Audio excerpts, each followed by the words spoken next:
Hello and welcome to episode 371 of the Thinking LSAT podcast. I'm Ben Olson. That's Nathan Fox. Together we're the co-founders of LSATdemon.com and the LSAT Demon Daily podcast. If you want to get on an upcoming episode of this show, email help@thinkinglsat.com. We record on Tuesdays, and this is going to air on Monday, October 10th. So we're going to record tomorrow. You want to get on the show, email us today, and we will hopefully read your email if it is clear and short. What's this dates? You have some dates on here. Yeah, upcoming dates that are important. Today is October 4th. So the next thing that you have to worry about is the sign-up deadline for the 2023 January LSAT. December 1st is when you have to look at that. The other next thing that's going to happen is the October LSAT scores are going to come out on November 2nd.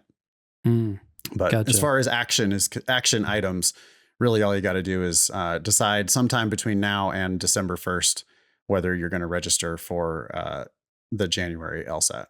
You can find all these dates and more at lsat.link/dates. My buddy and I have an extended joke about Fleet Week in San Francisco. You know what What's Fleet Week is? Mm-mm.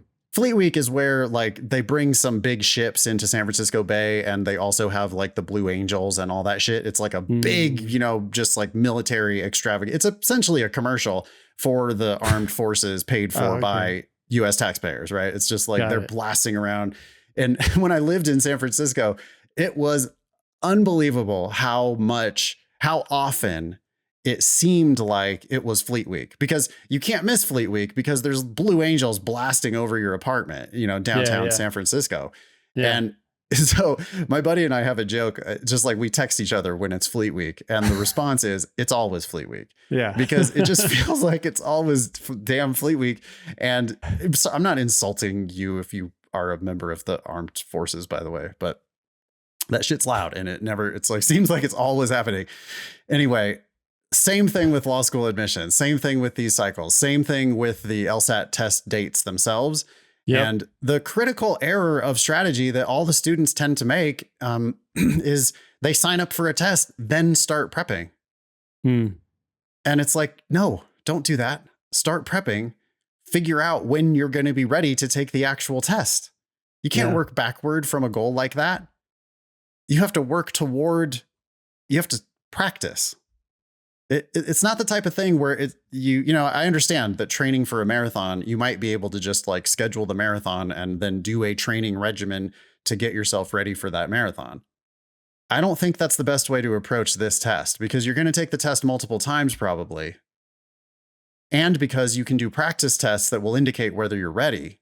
I mean, it might take everybody a certain amount of time to prep for a marathon. It doesn't take everybody a certain amount of time to prep for this test. It could be 6 weeks or it could be 6 months or longer. Sorry, this is a little bit of a tangent, but on the playground, remember those things that would spin in a circle and you had to run and like grab on? Jump onto it. It's a platform. Jump onto it. Yeah. And like kids, like sometimes they grab on and they like fall off and they probably like. Or sometimes the jackass guys strap their friends to it and then start bombing them with paintball equipment. Anyway, no, I don't know about that. Yeah. I was just thinking, like, if you're trying to get on this wheel that's going around, right? It's going to come around and next year you can apply again. But it's like these kids are like trying to jump on and they're just being dragged.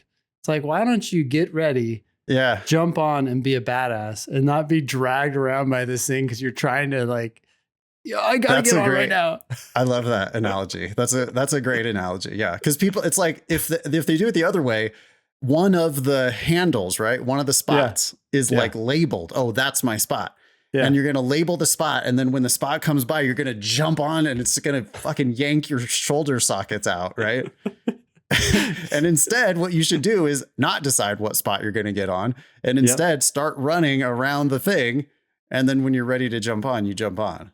Yeah. That's an excellent analogy, Ben. Good job. If you have not already done so, but you listen to this podcast religiously, I would encourage you to change today and start coming to Nathan's free class. It's every other Thursday at 4 p.m. Pacific, 7 p.m. Eastern. The next one is Friday, October 21st. Yeah, it used to be every other Thursday. Now it's every other Friday. I just moved my schedule a little bit. What was your say the highlight is today? Megan? Oh yeah, for sure. That's an excellent guest. Megan Smiley, megansmiley.com. She was referred to us by Matt Dumont, critical part of the LSAT Demon team. And Matt predicted that was going to be a home run of a guest, and it certainly was. So maybe we should just jump right in, huh? Let's do it. All right. Today on the show, we have Megan Smiley. And you're a fellow podcaster, a former corporate lawyer, right? Yeah. Yeah. And a friend of Matt Dumont. Matt is a demon teacher, and he recommended that we connect with you. What's your connection with Matt? He used to rock climb with my husband in New York. Oh, okay. Cool. Cool. Well, and then I saw that he went to law. He was acting at the time. And then I saw that he went to law school. And I was like, you didn't talk to me first. Yeah. What would you tell him today? Well, I think what I have come to learn is, and also what he's told me about how sort of your guys' ethos is, there's a lot of good things about law school and being a lawyer, but the real trouble is when you go into massive amounts of debt and it limits the rest of what you do with your life. So what I would have told him is be very careful with the debt that you take on and, thinking about what life looks like after that and what your options are or aren't given that situation. Yeah, absolutely. We couldn't agree more. I mean, the tagline for this show is don't pay for law school. Yeah. And thankfully, even though you didn't talk to Matt, I am confident that he took that advice and now he's paying nothing but fees. Although the fees ended up being more than what we would have expected. I think he's paying like something like $2,000 or $3,000 in fees, even though he got a full tuition scholarship. So still lots as of someone things who to work also at. worked at a law school, that does not surprise me. You worked at Fordham Law for 9 years. Yeah. What did you do there? I was the director of international programs. So I worked with some JD students who wanted to go abroad, but I did a lot of executive programming, working with foreign lawyers coming to New York to do special programs. And our office also was in charge of the LLM program. Cool. And you're the host of the Lawyers Escape Pod, where you interview lawyers who've gone on to other careers. Yeah. So when I was still at Fordham, people would come to me and be like, oh, that sounds like a cool job. Like you get to travel and work with people from all over the world. Sort of how did you transition from corporate law into that? And I was happy to share my story. But my sense was there was a bit of an appetite for sort of what do lawyers do beyond sort of pure practice of law if they realize that's not what they want to do. I was also at that time kind of in my own evolution of what's going to be my next career step. And it seemed like a good way to get people to just talk to me about their careers that interested me. So I just started the podcast a little over 3 years ago, just talking to lawyers who've gone on to do different things after practice. So most of these lawyers were unhappy with the traditional route, I guess, and left, or are a lot of people leaving just because they're going to something better, even though they enjoyed what they were doing? I'd say the majority are being driven by a dissatisfaction with practice. And there's a variety of people, right? There's like the big law people whose lives are just completely consumed and they don't have any free time and the burnout is real. So there's sort of that story, but there are also people who've, moved around in different sort of environments, whether it's like, okay, I'm going to go to a small firm, I'm going to go to the government. So, I told those stories, but then there are also the stories of people, and primarily what I kind of work with now is people are like, I've checked around the legal field. I just don't want to be a lawyer. I want to do something totally different. So on the podcast, there's a range of stories, but it probably does tilt towards I just realized I don't like being a lawyer. Yeah. And I'm on your website right now, megansmiley.com. And so that's your business, it looks like, is to help people make that transition. And your clientele is primarily former lawyers. It's primarily former lawyers. And I've sort of evolved. I started sort of generally coaching, but what has become my specialty is people who are like, these are the people that have made a couple of jumps trying to make sort of a sensible, can I do something, another legal job or a legal adjacent job? And people who are like, I just want out of this whole thing, and have sort of an itch to build something themselves that probably has nothing to do with law. So I help them sort of work through their business ideas and launch companies. But you can do anything with a law degree. Doesn't the law degree help people to become entrepreneurs? Yeah, sure. It absolutely does. In some, I think the skills that you learn being a lawyer, it's not like you dump those, and move in. But I think my impression from the conversations I've had, and again, like I say, there's a range of people. I just tend to work with people who are at like the really screw it end of the spectrum. But you can use those skills and they'll absolutely serve you. But do you want the core of what you do to be centered around the law? And I think a lot of people went to law school for reasons other than they actually were likely to enjoy the practice of law. That could be family pressure, the idea that it was just a sensible decision and this is how you become successful and make money, and just kind of get carried in a wave that took them to law school. And I also find that people enjoy law school, and then it's actually the practice of law that doesn't suit a lot of people. So they don't mind the intellectual challenge, and maybe they even think, oh, this is exactly what I want to be doing with my life. But yes, you're actually just fighting with people often, right? As opposed to intellectually pondering the meaning of some term. Law school and practicing law have very little to do with each other in my experience and the experience of a lot of people I've spoken to. Some practices are closer. I mean, I went into corporate, so it really truly had like nothing to do with what I was doing in law school. But I think law school historically has been kind of a catch-all for people who they're like, I'm not quite sure what else to do. That was my story. I was like a couple years out of college. I come from a family of lawyers. They weren't pressuring me. When I said I was going to go to law school, my dad asked me, can't you think of something more interesting to do? And I said, no. That's why I'm doing this. Yeah. So I mean that's my story as well. A little bit different because my family were engineers. And I think they were dumbfounded by why I wanted to go into law, but at the same time they didn't know anything about it. So they're like, okay, sounds respectable.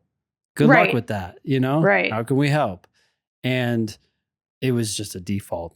It was a default option. I had an economics degree, so it's like, what am I going to do now? Well. Yeah. And I think I think it's a lot of a default off it for people. And I think, and I'm sure you guys are steeped in this, is that it used to be a decent default.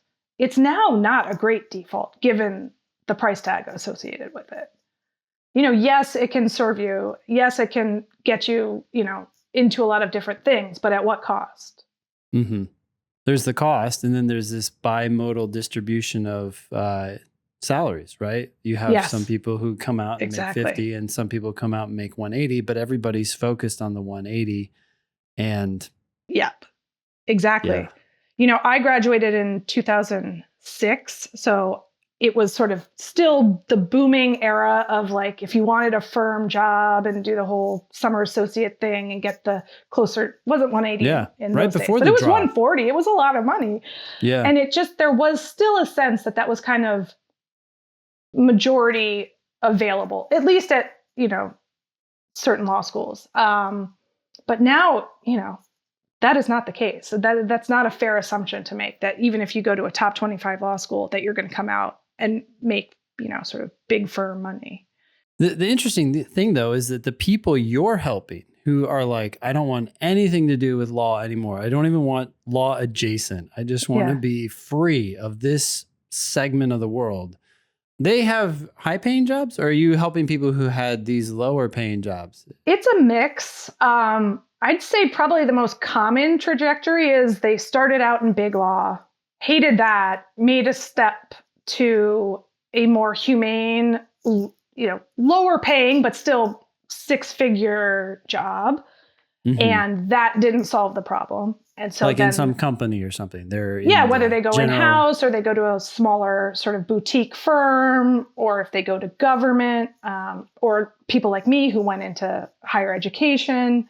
There are a lot of these sort of standard steps from like, the sort of high tier big law jobs that people take when they're unhappy there. I think it's very rare that people jump from there to like totally out of the game.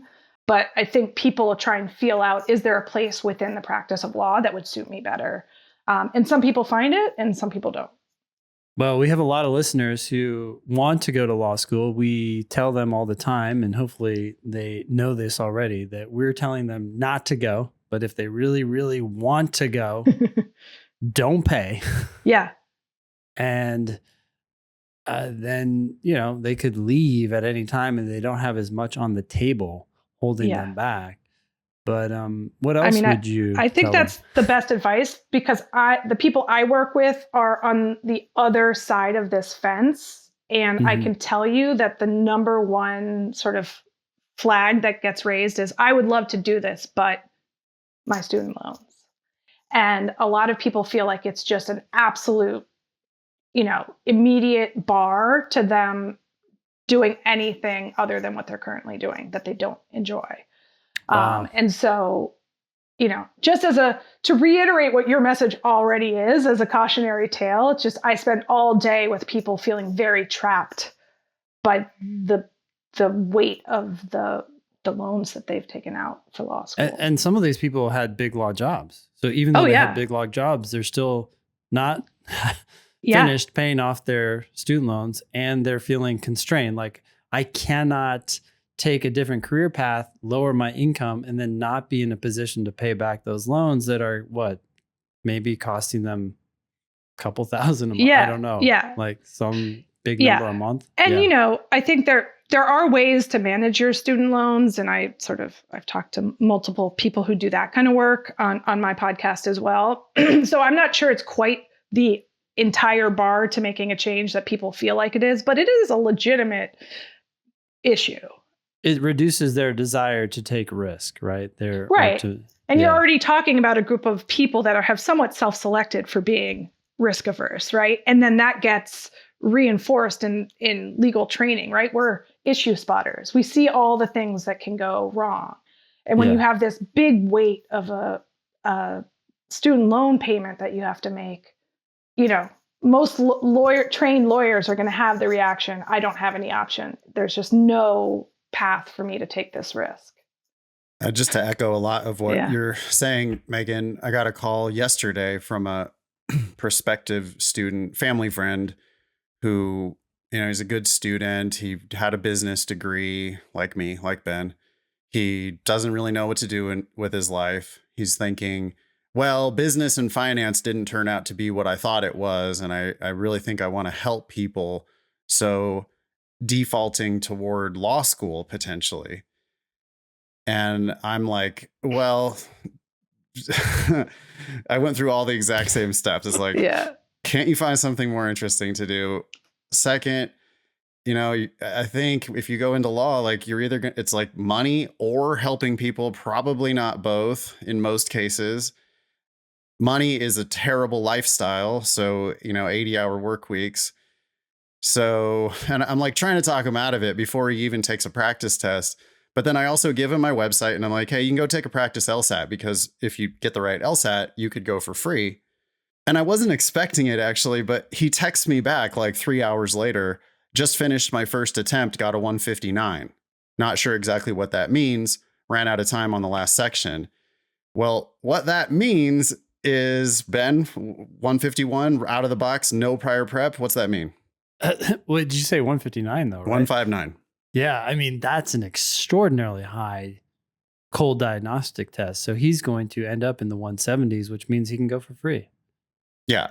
So, on the one hand, I'm like excited for the kid, thinking, well, prep a little bit, get a 170 something, pick and choose. If you have good grades, especially pick and choose your law schools and go there for full tuition. But then on the other hand, also don't just because you have aptitude. Is that the only for question? This, Yeah. I mean, just totally separating the debt, which is extreme, and the way that changes your priorities, 3, 4, 5, 10 years from now for the rest of your life, potentially, putting that all aside, I still am like, I don't know. Let me go back to step one. Is there other, like, what are you really good at? Could you just do more of that? Right. And I end up doing that work with my clients, which is when you sort of realize I get told so often, I had $1 for every person. It's like, I got into law because I want to help people. Yep. But I'm not helping anyone. Even in like the jobs that look like they would be helping, the people often don't feel like it, or that is just as like, I had someone on recently who's now become a novelist, and she did a lot of domestic violence work. And she's just like, you burn out, like not just you're working long hours just because you're not in big law. If you're doing sort of some of this work that, I think people would feel like is important and maybe value-based, but, and look, I want there to be people doing this work. It's certainly not like nobody should go to law school. I believe in having a functional legal system. But I think there are just so many people who go without having gone through the thought process of, what are your natural strengths? Like, I have people do this strengths finder test. And a lot of people who say they want to help people have this strength that's called harmony. Like they just want to keep things copacetic. And it's like, that isn't really that's a beautiful natural strength.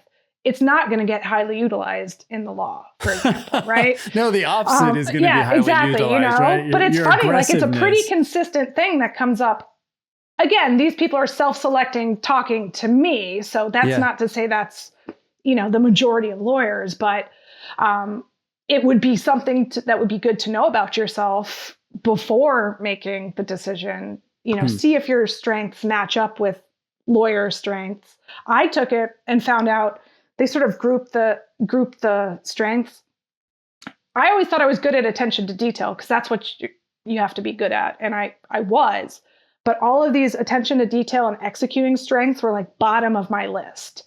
So it doesn't mean I can't do them, but it means it's extremely draining for me and not satisfying. So that's the sort of thing where like there are some like reflections that you can do before you even apply to law school to see if maybe you're going to fall into the category of people that's like, this just is not for me.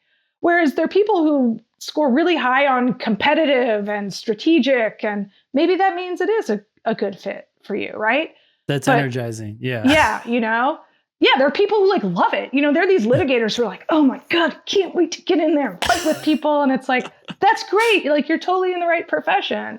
But I would also say people telling you when you're young that you should be a lawyer because like you talk a lot or you like to argue is not a good barometer for actually wanting to spend your time fighting. That's like 50% of people's personal statements that they write for law school. Yep, exactly. I argued my bedtime when I was a kid. Right. And I'm on the flip, like on the other side, I'm just telling you, everyone says that and it doesn't mean that you're going to like being a lawyer. Because it's also somebody else's reflection of what you should do, right? Maybe you have opinions, right? That doesn't necessarily mean you like to fight. Yeah. And so I think doing some of that reflection work about your own strengths, about your values, and your interests, and allowing yourself to sort of think more broadly about the things I don't know what your guys' experience is, but I was just like, I don't know, I guess you just like go into finance or law or become a doctor or I don't know. I thought there were like 5 jobs you could do in life. Yeah. Turns out there's like so many things that you could do. For a lot of people, it's just doctors or lawyers. Right. I don't know where that phrase came from, but it's so terrible. Yeah. It's like, or engineers. Engineers careers, I put those in are that doctors category. and lawyers. Yeah. Yeah. And so, I think when you've had a career and you see like, okay, people's careers naturally evolve and you realize, oh, there's a whole like, these jobs and these jobs, but you just take so much off the table for yourself when you pigeonhole it, in law, because it's the money, it's the time, but it's also, it's a mindset. It's very hard for people to walk away from the prestige of saying, I'm a lawyer, even when they hate it. It sort of becomes very enmeshed in your identity in a way that's difficult to separate from. Again, even if you hate it. Yeah. Where's this Strengths Finder? Is that an online thing? Yeah, it's the Clifton Strengths Finder, and it's under like the Gallup umbrella. And you can do your top 5, or you can do all, I think 31 of them. I don't know, it costs like either $25 or $60. It costs something, but I think it's a useful tool. Another one that's free that I have found is pretty cool is called the Sparketype. It's a little bit more digestible, probably. There are fewer, and it's a little bit more the kind of, it connects you to the type of work that you naturally light up doing. And I think, if anything, it might just stop someone to think about it a little bit. Yeah, Sparketype with an E. Yeah. Yes. Okay. I see. Cool. Yeah, I found both of those right away. So I'll put those in the show notes if anybody is interested. Awesome. What do you want to share with our listeners that you have not already? It's really just what I said, which is just to take a step back, because I know how many of us ask, like, oh, should I be a lawyer? And everyone will say, like, yes, that's respectable, except for the lawyers who will say don't go. And then everyone still goes. And it's like, I think there's a real desire to like get on a path and be successful and do it as fast as possible. And law just seems like, okay, I'm smart, I can follow these steps, and I can get where I want to go.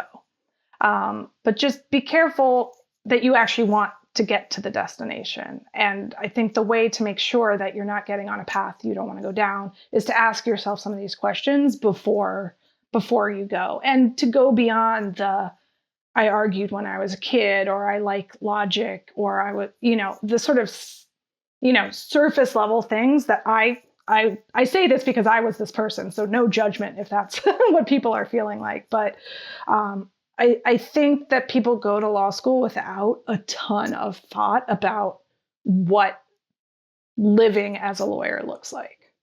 I did. I had no clue. Yeah. You had lawyers in your family, at least. I was first generation. I mean, I'm the first generation college student in my family. I had no idea. Right. When I tell students, same thing with the kid yesterday. I'm like, well, have you talked to lawyers? I mean, every lawyer will tell you not to do this.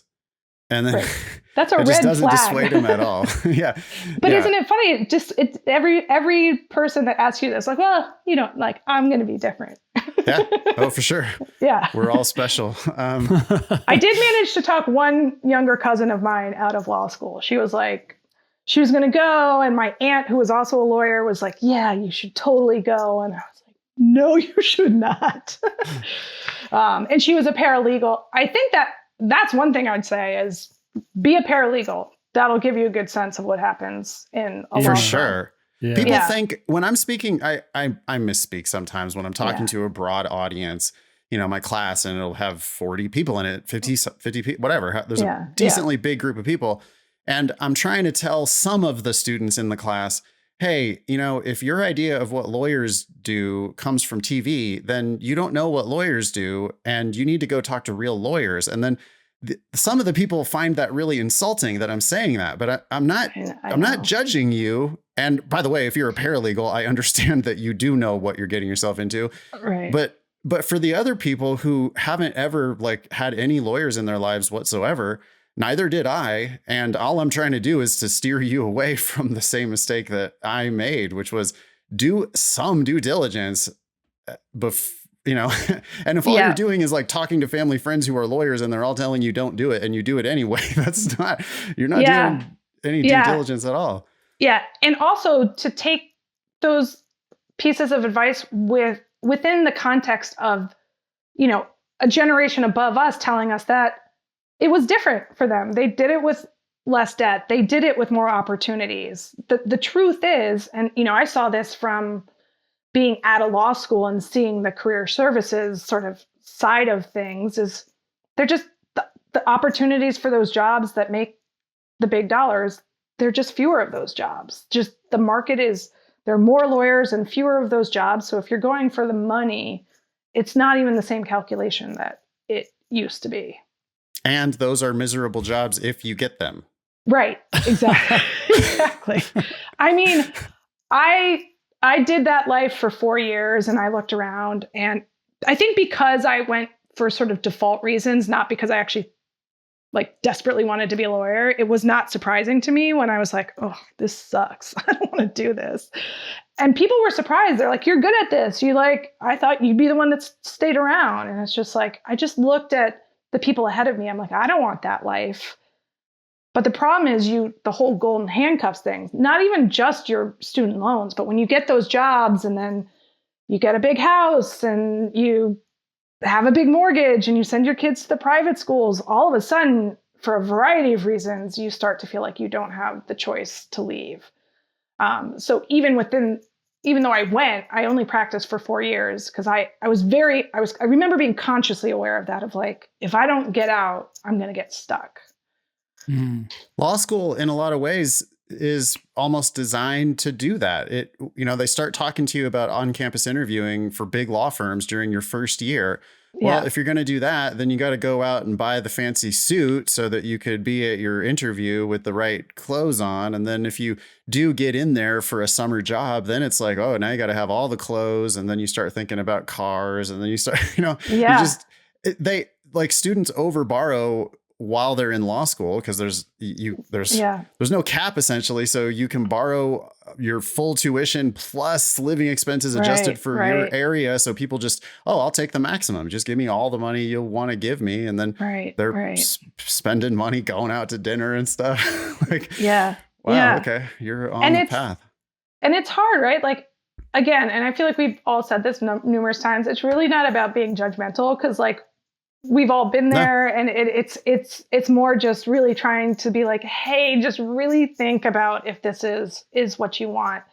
I also work with a lot of people who are sort of, 30s, getting into their 40s, and all of a sudden, what you thought success meant to you isn't a prestigious job with a big paycheck. It's having the time to spend with your family and go on vacations and do activities that you enjoy.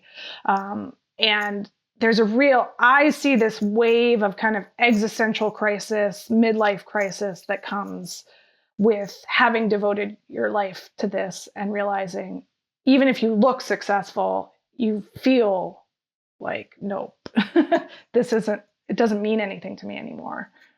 One thing, so I have a kid who's starting college right now, and then another one who's applying right now. And when we look at schools to apply to and the departments to apply to within those colleges, right? It's like, what do you want to do? Do you want to do engineering? Do you want to do business? He has no clue, right? Yeah. And I think about these kids who we're talking to, and it's like, I want to go to law school. Here are all the reasons why not to.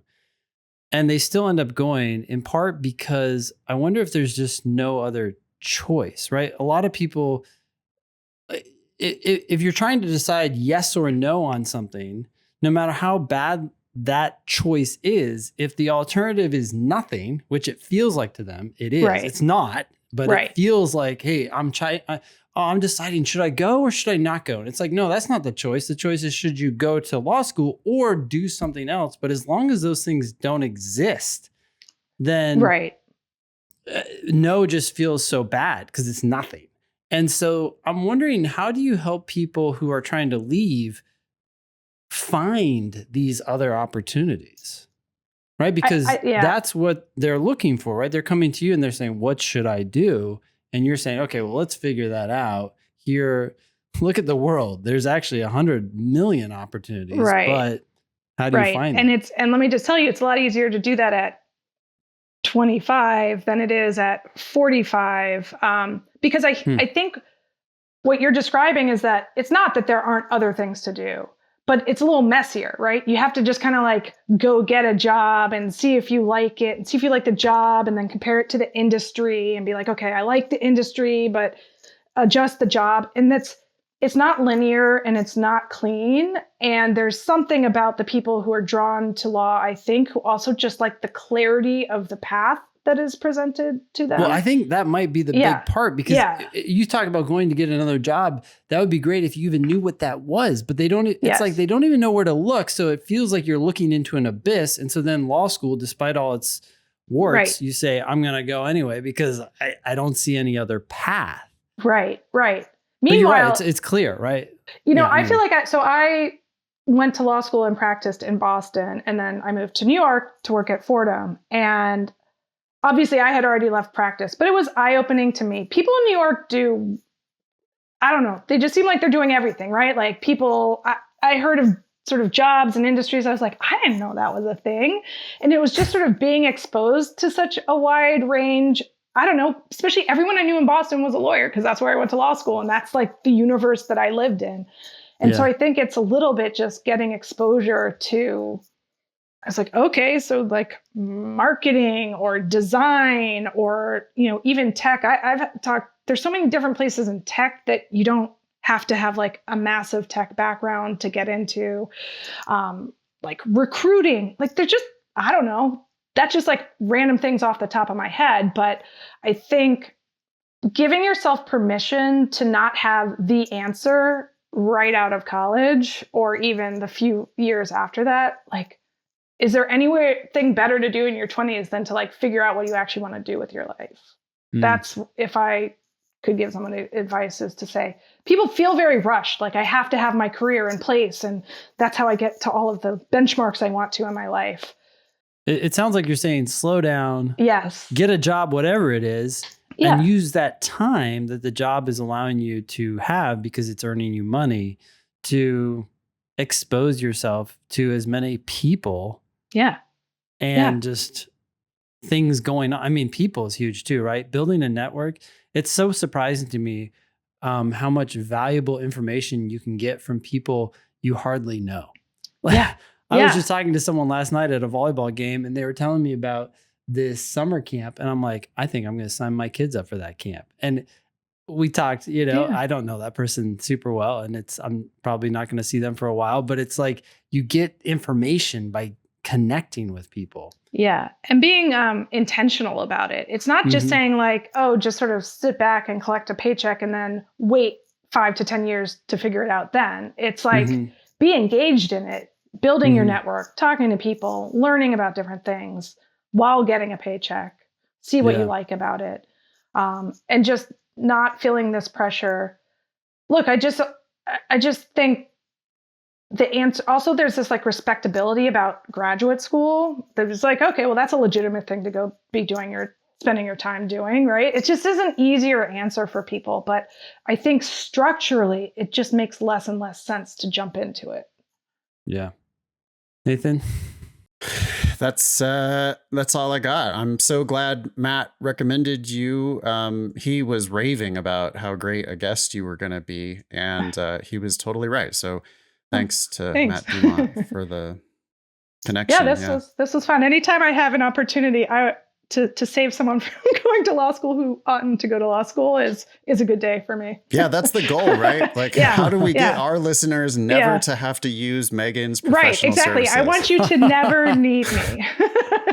Megan, your website, by the way, when you click on services, I love the top of the page when you click on services, just asks, done working for the man?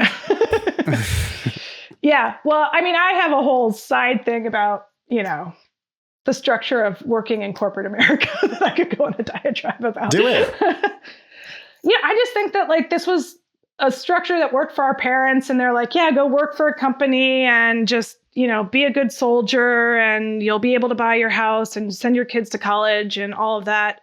And that's not how it works. They don't have your back. I was a lawyer in the midst of, the 2007, 2008 crash. People want to think it's stable. People were getting laid off left and right. And, we're in a precarious time right now. And, law firms, you hear the buzz of like, is that going to happen again? And I think we're following a generation's old plan for stability and sort of trusting in the structures. And I think that's setting us up for disappointment and the best thing you can learn is to be resourceful for yourself and just know that like you'll be able to navigate whatever it is and use that sense of resourcefulness. You know, I'm just biased. I think building your own business is like the best way to create a world where you get to come up, show up, do it with your sort of zone of genius and doing things you enjoy and, you know, living in your values. I just think as a way, people talk a lot about work-life balance. Like, can I get enough time? But I'm more about like work-life integration. You've got one life. Like, are you spending 8 hours a day? I don't want to just throw away 8 hours to 10 hours a day. I want it to be something that lights me up to do. Have you watched Severance on Apple? No, TV? I haven't. It's a really good show. It's directed by Ben Stiller. But it's a sort of a dark, very, very dark comedy about people who, the conceit of the show is that you have this chip put into your head, which severs you so that when you show up for work, you like go up this elevator and you're just this other work person. Yes. And when you leave work, you go down the elevator and you have no memory of your work life. Right. Yeah, exactly. I mean, that's exactly it. And I think the system is built to maximize corporate profits, not to maximize your personal fulfillment or happiness. And I'm just sort of on a mission to say, look, those things matter and we should prioritize them. Beautiful. Wow. Our interests are certainly aligned. Yeah. So I'm glad we had you on the show. Yeah, this was fun. Yeah. What's the best way for people to get in contact with you if they want to? So my website is just megansmiley.com and I'm on Instagram at Megan Smiley ESQ, on LinkedIn, just Megan Smiley. So any of those places you can find me. Great. Yeah. Thanks again, Megan. Thanks for coming on. Yeah. Thank you. Yeah, absolutely. Let's jump into pearls versus turds. We got an email here from John. Says, thinking LSAT crew, I have a potential pearl versus turd to run by you. I am a professional tutor, though not for the LSAT. And I feel something I've heard from my students can easily pertain to those prepping for the LSAT. Here is my epiphany. There is no such thing as a bad test taker. There are those who are prepared and those who are not, period. I'd love to hear your thoughts, John. Okay. I imagine that in the world, there are actually people who are bad at test taking, but I don't know that the belief in that does anyone any good. So believing that there is no such thing as a bad test taker sounds like a good idea. Because anyone who believes that, it becomes self-fulfilling, right? Like if you believe, hey, I'm a bad test taker, well, okay, well now you probably are going to be a bad one, even if you don't have to be. It's like I'm hearing my words coming out of your mouth. That's exactly what I thought when I saw this yesterday or the day before when I put it on the agenda. Like, yeah, there are bad test takers. Yeah. Just ask them. They'll tell you. The people who say it are bad test takers. I mean, the thing that I always say, if someone says, well, and they say it a lot, that's the problem. They say it a lot. They really believe it. They have coached themselves to believe it, right? Absolutely. And I mean, you see this with all sorts of things like, oh, I'm bad at math. Oh, really? Well, maybe you just sucked at a few things and now you've come to believe that. And so you're not going to try hard to get good at math and you're always going to be bad at it. Yeah. What I say when people come to me with that, if they start with like, well, I've always been a really bad test taker, blah, blah, blah. I like interrupt them almost and just go, hey, you got to stop saying that. If you want our help, if you want me to help you to the best of my ability, I really do have to get you to clean up that self-talk. Like you're not going to kill this test unless you eventually learn to love the test. And if you keep saying I'm a bad test taker every time you sit down to do it, that's just recipe for disaster. Mm-hmm. I can't give this a pearl just to the extent that I disagree. I do think that there are bad test takers, but I think that it's pretty much only those people who repeatedly tell themselves that they are bad test takers. Yep. And if you're one of those people, no big deal. Just stop today. Going forward, start seeing how you can become a good test taker. Yeah. And you can replace the language pretty easily with just, I'm working on it. Yeah. I think you can acknowledge I've had some difficulties with tests in the past, but that is something that I'm working through. Mm-hmm. I'm getting a little bit better every day. Yep. That's how it works. That is how it works. One question at a time. And people just have to start telling themselves that story instead of getting so caught up in their I'm a bad test taker story. Yep. All right. So that puts the scoreboard at 21 pearls, 67 turds or 66 turds, and 26 ties. If you have a pearl versus turds candidate, email help@thinkinglsat.com or find us on social at thinkinglsat. John, thanks for sending that in, by the way. We totally understand your point about nobody actually being naturally a bad test taker. We feel you. This next one came into our website from Van. You want to take it? Yeah, so this is an exit survey. It says, hey, why are you leaving? And Van said, I crushed the LSAT. It's nice to know. Van would also apparently recommend the demon to others. But wait, why did we add this? I don't know why we added this. But anyways, there's a question that says, what would you change about the demon? And Van says, nothing. You all are amazing and the effing real deal. I took other prep courses and they are scams. Okay. All you need to do is, all caps, read what is actually in front of you. Thank you.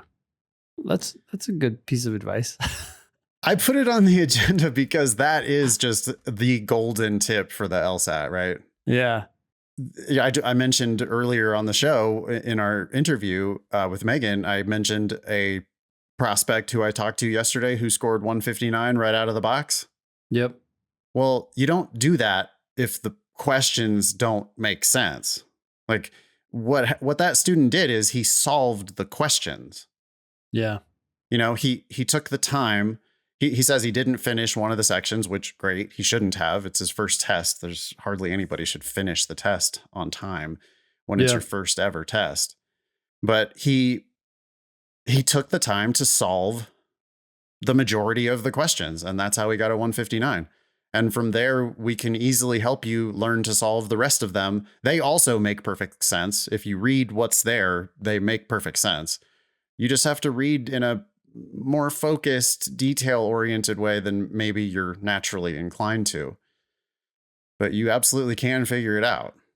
I like this because not only is Van telling people to read what is on the page and figure it out, as you were just saying, but there's also this implication that reading what is actually in front of you reflects presence, right? We always talk about people who do poorly because they're so worried about finishing or something that is not present, right? Your present job is to do nothing but read what is right in front of you right now, nothing else. Don't worry about what you just read. Don't worry about what you're about to read in the next question. Just do what you need to do right now. People find things to worry about, and again, I'm not judging. I'm trying to coach people into a way that's going to be more successful on this test. But I forwarded you, Ben, an email from a student that I don't really know what more to say to him. He's been prepping for a long time now, and he's almost like he's running out of tests. Yeah. But he says that when he's doing one of those tests, he worries that questions he's seen before are going to influence his process, but also he's worried that it's going to influence the diagnostic value of the test. And he's like, it's almost like he's worrying about that stuff. And it's like, the thing you're not doing is you're not reading what is actually in front of you in this moment. Yeah. Like, you've seen the question before. You've seen it before. Okay. What does it say? Solve the question. Can you get it right now and understand why it's right? Yeah. And if there's some inkling that you remember what the correct answer is, I don't care. That's not solving the question. Solve the question. Like, you should get yourself to feel that click on that question even if you've done it 1,000 times. I mean, I do questions in class that I've done 1,000 times. Yeah. But I still have to reason through it and find the click. Yeah. And the only way that you do that is by reading what is actually there. All of the words, not some of them, all of them in the argument, and all the words in the question, and all the words in the answer you're going to pick. Mm-hmm. Sometimes I don't read all the words in the answers that I know I'm not going to pick, because I read the first few words and I'm like, well, that ain't gonna be it. But I am going to read all of the rest of it, and I'm going to solve it, like feel the click to where I know that that's the answer. Yeah. It's just amazing how often that ends up being, it's at least half of what we have to teach about this test. Yep. Thanks. All right. Thanks for leaving the demon, Van. I guess the other thing, have we done an analysis on how many people how many people say I crushed the LSAT when they are leaving? We have a drop down menu, obviously, and people are choosing I crushed the LSAT, but there's lots of other things on that list. Yeah. Like I didn't crush it, or I'm done, or I'm not going to law school anymore. I've decided to stop pursuing law school. Yeah. I'm not done with the LSAT. Yeah, there's a lot of different ones. I hate Ben and Nathan. Yeah, stuff like that. That's in the comments mostly. Yeah, we have not done an analysis, but I think Brandon has. Okay. I think he's got something going. Yeah. It's a lot. It's a very high percentage of people who exiting the demon are like, yep, I crushed it. Amazing. It is self-reported, so who knows what they mean by that. But yeah, that's good that some of them feel that way. All right. Should we take this next one? Yeah, this one is from a CAS hunter. SAS. What do people say SAS, or do they just say CAS? Credential Assembly Service. Credential Assembly Service is very clunky. So I guess you could say SAS. I don't know. Okay. Greetings, it says. Underneath is an interesting response from a SAS waiver request. I sent out a form letter to 27 schools asking for application fee waivers. The majority of schools with app fees waived their app fees, but not SAS. And the Credential Assembly Service, by the way, you have to pay like $200 to get yourself a subscription to this service. But then you also have to pay $45 for every school you apply to. That's a report fee, $45. So if you're going to apply to 30 schools, you're talking about more than $1,000 worth of these SAS fees.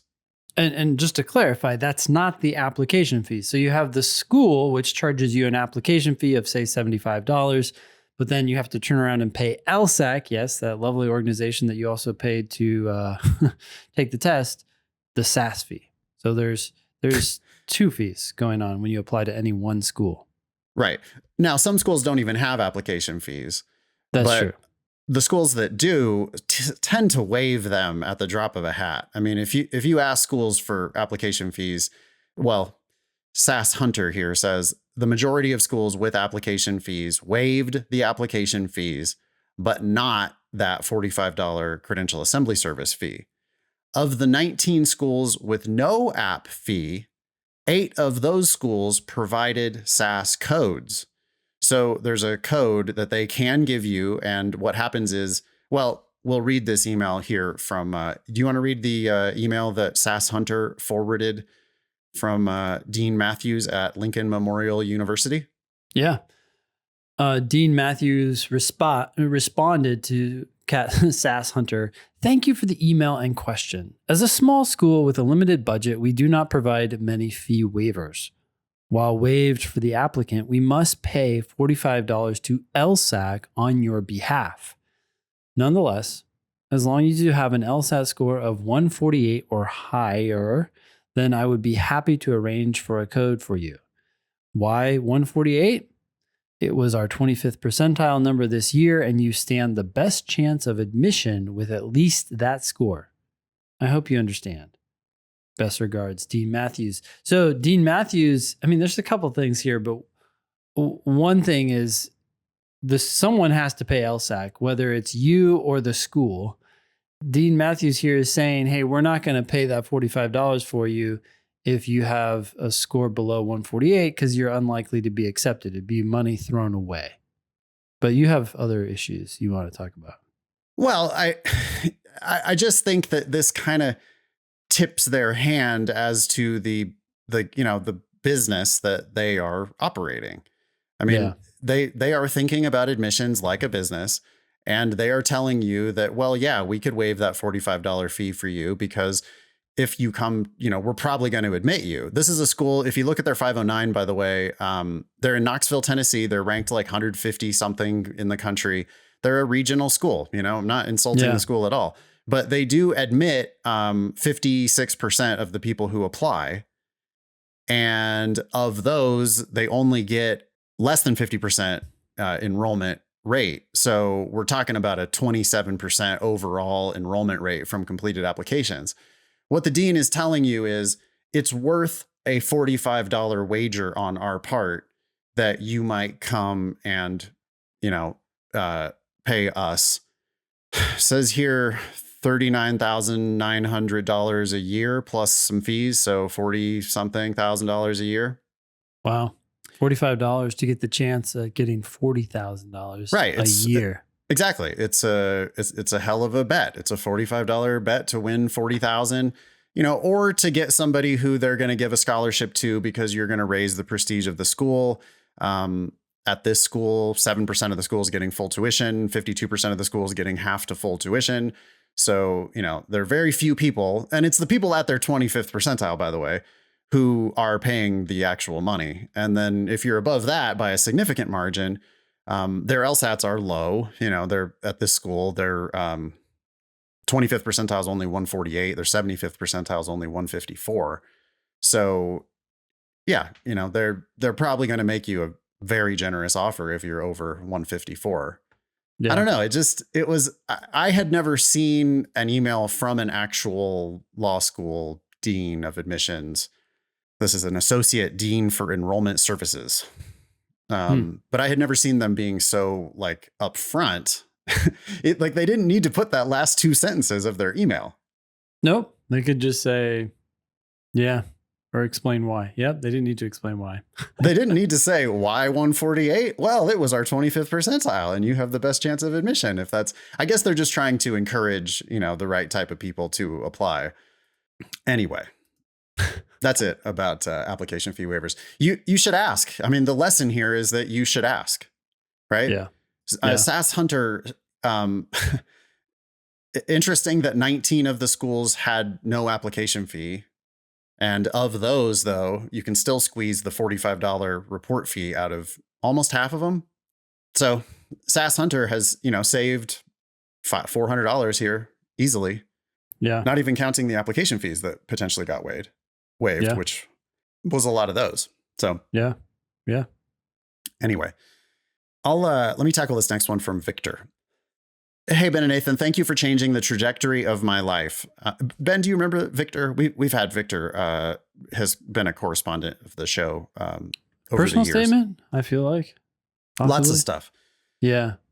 So Victor says, by the way, Victor now is a JD candidate at Texas Law. Okay. Without your advice, I would be in a drastically worse situation. Wanting to take law school seriously, I took Nathan's class in San Francisco, that was at least 2.5 years ago, to force myself to engage with the material since I was terrible at self-studying. I had an LSAC 4.03 UGPA and a diagnostic of 155. After an arduous few months, I was improving, but slowly, because of my stubbornness to accept your methods. I was rushing to finish the test and missing low-hanging fruit.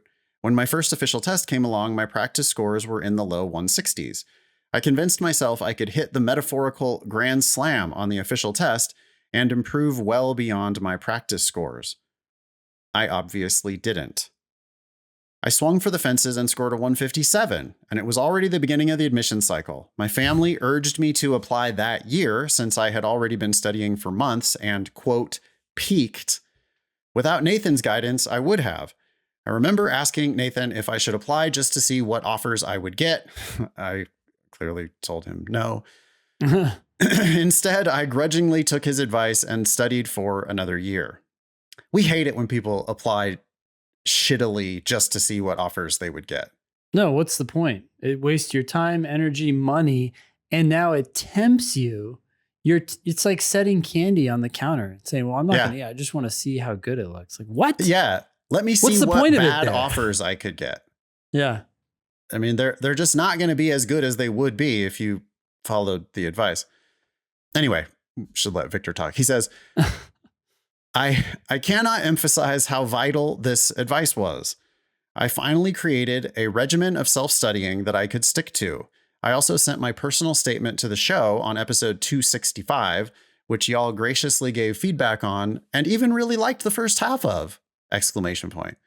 Parentheses, we don't have to talk about the second half. After a year, I finally began to understand the mistakes I was making and scored a 169. Since I didn't care about clerkships and postponing for another year would result in scholarship gains less than an associate salary, I finally applied. After sending my materials on the first day of the admission cycle, a few weeks later, I received a $120,000 scholarship offer from University of Texas that I would eventually accept.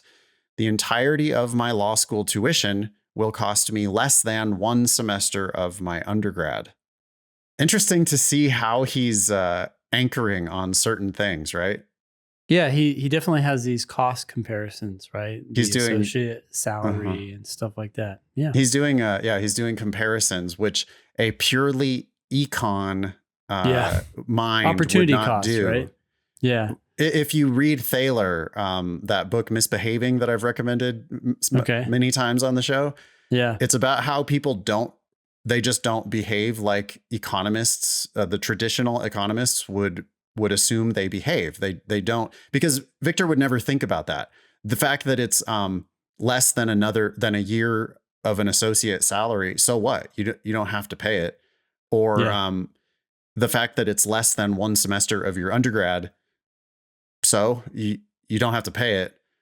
Anyway, he's basically taking our advice, right? Except for kind of not, because he could have done better than a 169. Yeah, but what don't you think he was thinking about the associate salary, because he's saying, okay, I could either spend that year earning that salary or spend that year trying to so maybe even a pure econ would make that comparison. He's looking at the opportunity cost, like, okay, I'm giving up a year of associate salary. Okay. But anyway, that second anchoring though is definitely irrelevant. I mean, he's just saying it to that's like just for compliment us, but yeah.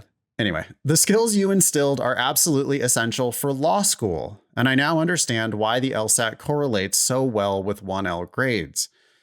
I utilize the close reading that Ben and Nathan advocate for daily, whether it be statutes or case law. As of today, I'm a 2L who will be working at a mid-sized Dallas firm next summer with an excellent work-life balance at the cost of being a little under market rate. Everyone is extremely happy there, and I couldn't possibly be more delighted to join the firm. It's a dream come true! Exclamation point. Realistically, if I didn't listen to your advice, I would probably be at USF or Hastings paying full price with a worse summer offer. Law school is the hardest work I've ever done in my life, but I'm one of the crazies that can't imagine doing anything else. I've dreamed of sending this thank you email for years now, and now that I have a job secured for next year, I feel like it's finally time. Thank you for making me do law school right. Thank you for changing my life. I still listen to every episode of the podcast to support y'all. It's the perfect late night podcast for me after a day's worth of law school reading. After all, what could beat the, quote, kind eyes of the security guard? Best, Victor. The kind eyes joke, that's for longtime listeners of the show and for me and Ben mostly. That was an amazingly terrible personal statement that we read. But you can just simply Google kind eyes thinking LSAT and you'll find that episode. Yeah, that's a riot. I think that has to be the funniest moments we ever had on our show. Episode 156, by the way. But 156, if you want to hear what Victor's kind eyes joke is about. Thank you, Victor. You did all the work. You're trying to give us the credit, but you worked your ass off and you're continuing to work your ass off in law school. And I'm sure the firm is going to be extremely lucky to have you.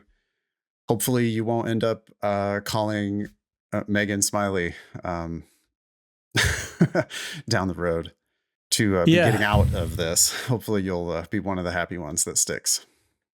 Well, she did make an interesting point, right? She said law school work, people who love that may not necessarily like legal work. That's not something we've talked about a lot on this show.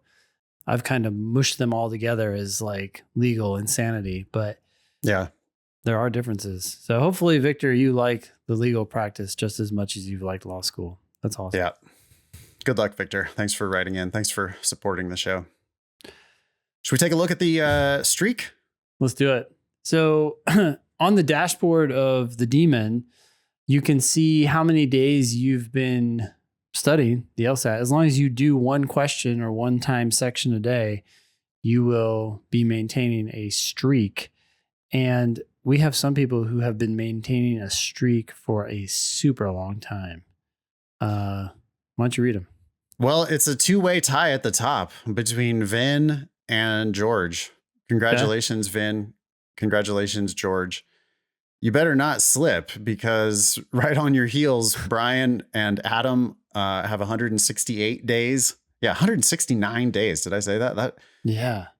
Okay, so coming up on half a year of doing at least one question drilling in the Demon every day. And then we've got Brian and Adam who are a day behind that, and a couple more that are hidden a day behind that.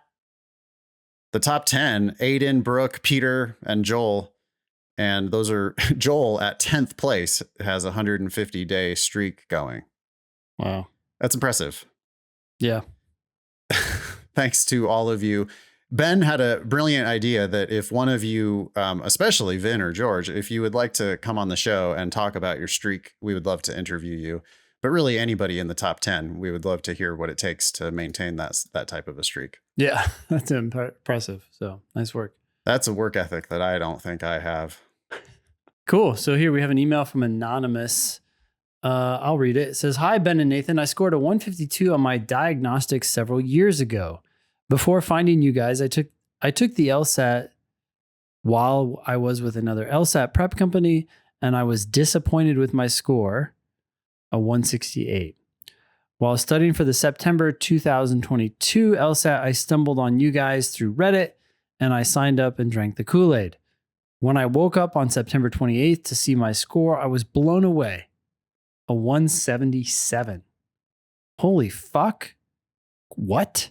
Question mark. This is all anonymous. I knew while writing the test that I was getting almost all the questions right, so this wasn't a surprise.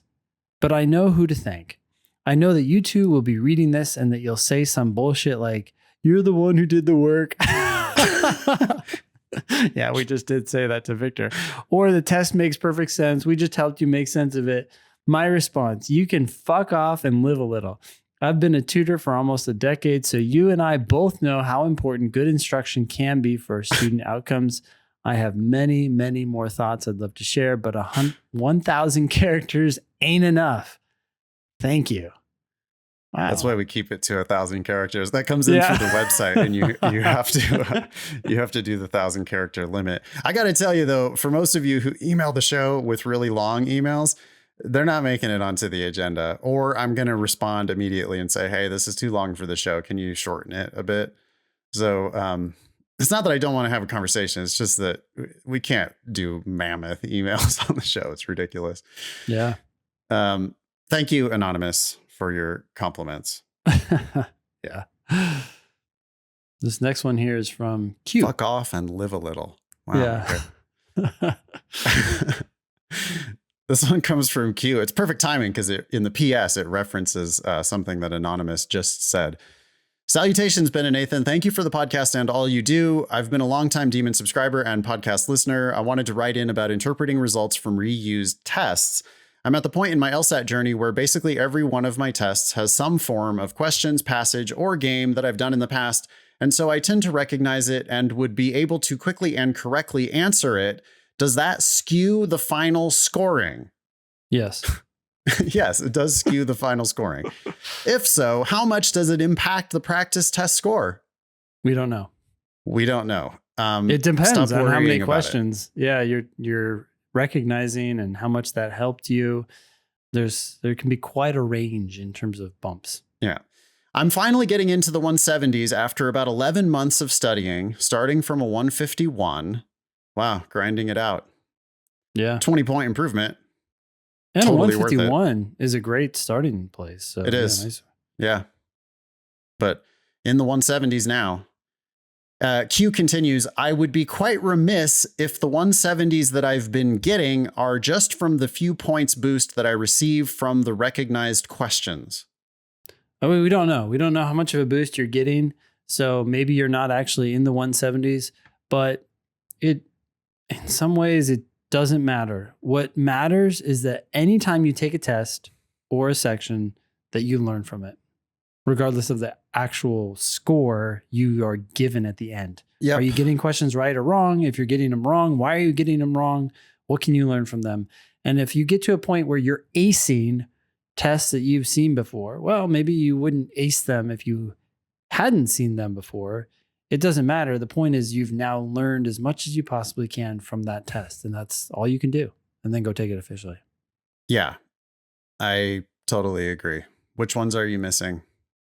Why are you missing them? Stop thinking so much about your 120 to 180 score. I know it's hard to do that, but it's just, that's not the point. At this point in your studying, it's just, and at every point in your studying, it's always about the ones you're missing. I just really don't care about the other stuff. By the way, Q, you're using the word remiss incorrectly here. I looked it up and it says lacking care or attention to duty, or it can mean negligent. An example, it would be remiss of me not to pass on that information. You would be sad. You would be, I don't know, disappointed. You would be whatever if those 170s are only from the recognized questions. You are not remiss. That's not the right usage. Okay. Yep. Anyway, Q has a PS. I agree with Ben on his opinion of the phrase drinking the LSAT demon Kool-Aid. So I would like to offer the alternative, living the demon mantra. It always seemed like the better fit to me, as it is a statement that I remind myself daily before my studies. Okay. What do you think? Okay. So Kool-Aid, at least in my mind, definitely brings up this cultish past, right? So I like moving away from that.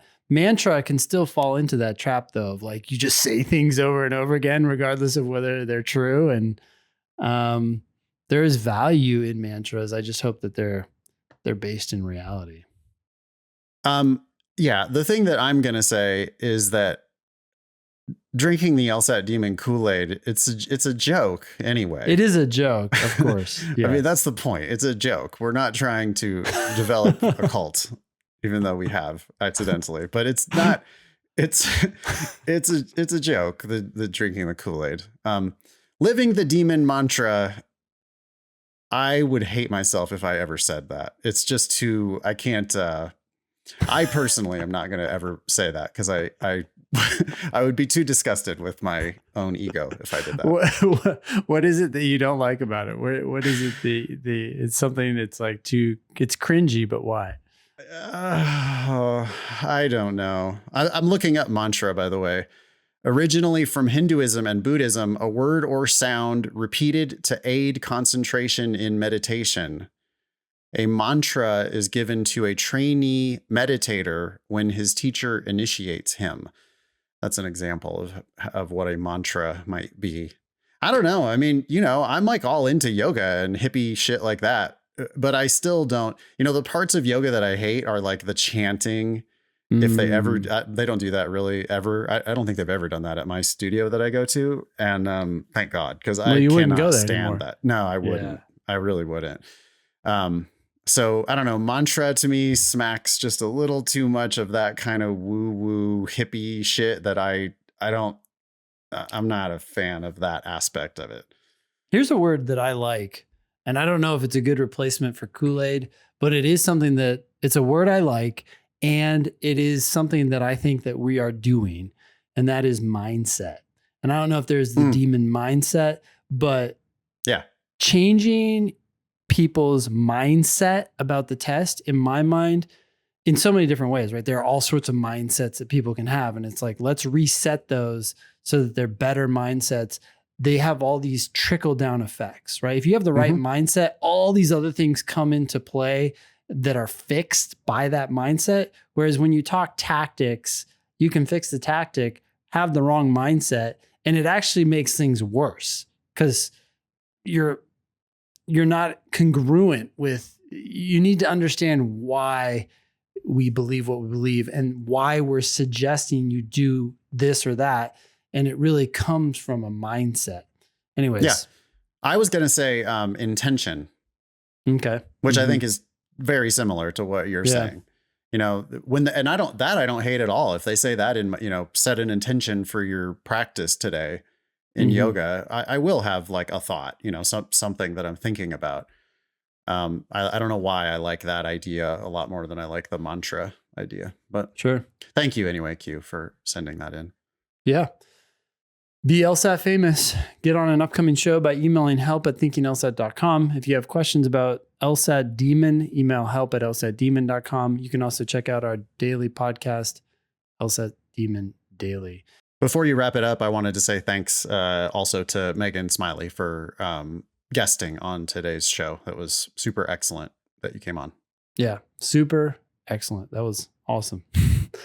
That was episode 371 of the Thinking LSAT podcast. Thanks all y'all for listening. Nice knowing you. Do not pay for law school.